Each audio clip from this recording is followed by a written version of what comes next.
अगर भगवान सब कुछ कर सकते तो फिर कुछ लोगों को जन्म से ही अभाव क्यों मिलते हैं? क्यों कोई गरीब पैदा होता है और कोई सोने के झूले में?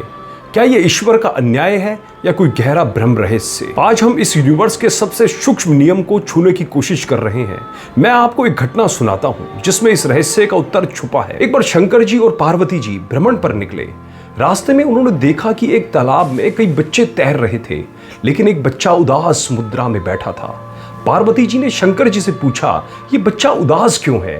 शंकर जी ने कहा, बच्चे को ध्यान से देखो। पार्वती जी ने देखा, बच्चे के दोनों हाथ नहीं थे, जिस कारण वो तैर नहीं पा रहा था। पार्वती जी ने शंकर जी से कहा कि आप शक्ति से इस बच्चे को हाथ दे दो ताकि वो भी तैर सके। शंकर जी ने कहा, हम किसी के कर्म में हस्तक्षेप नहीं कर सकते हैं, क्योंकि हर आत्मा अपने कर्मों के फल द्वारा ही अपना अदा करती है। पार्वती जी ने बार बार विनती की। आखिरकार शंकर जी ने उसे हाथ दे दिए। वह बच्चा भी पानी में तैरने लगा। एक सप्ताह बाद शंकर जी पार्वती जी फिर वहां से गुजरे। इस बार मामला उल्टा था। सिर्फ वह बच्चा तैर रहा था और बाकी सब बच्चे बाहर थे। पार्वती जी ने पूछा, ये क्या है प्रभु? शंकर जी ने कहा, ध्यान से देखो। देखा तो वह बच्चा दूसरे बच्चे को पानी में डुबो रहा था, इसलिए सब बच्चे भाग रहे थे। शंकर जी ने जवाब दिया, हर व्यक्ति अपने कर्मों के अनुसार फल भोगता है। भगवान किसी के कर्मों के फेर में नहीं पड़ते हैं। उसने पिछले जन्मों में हाथों द्वारा यही कार्य किया था, इसलिए उसके हाथ नहीं थे।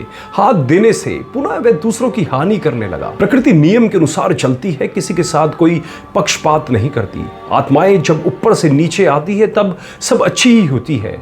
कर्मों के अनुसार कोई अपाहिज है तो कोई भिखारी, तो कोई गरीब, तो कोई अमीर, लेकिन सब परिवर्तनशील है। अगर महलों में रहकर या पैसों के नशे में आज कोई बुरा काम करता है तो कल उसका भुगतान तो उसको करना ही पड़ेगा।